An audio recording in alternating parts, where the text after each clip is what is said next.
Let me tell you about the very first computer mouse, and it's probably not what you're picturing right now. The year was 1964.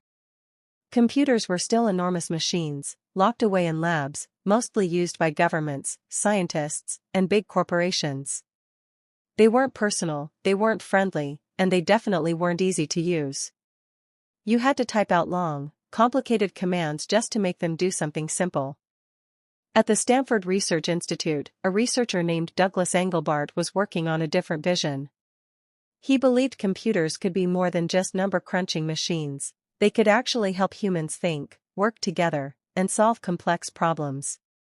But to do that, people needed an easier way to interact with them. That's where his strange little invention came in. A small wooden block, with just one red button on top, and a wire sticking out the back. This was the first computer mouse. It didn't use a ball like older mice, and it didn't use lasers like the ones we use today. Instead, it had two tiny wheels underneath. One measured movement forward and backward, and the other measured movement side to side. By combining those signals, the mouse could move a cursor across a screen. It was clever, simple, and unlike anything anyone had seen before. Fast forward to 1968. Engelbart steps onto a stage in San Francisco to give what would later be called the mother of all demos. For 90 minutes, he blew people's minds.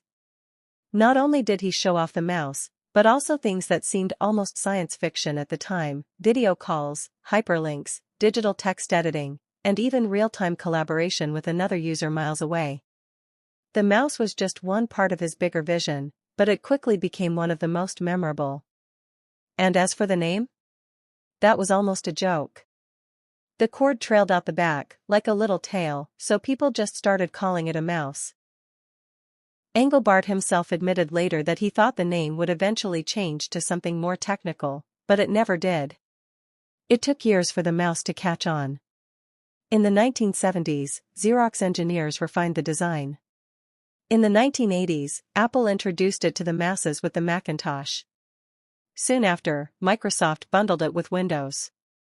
What started as a rough wooden block with a wire became one of the most essential tools for navigating the digital world.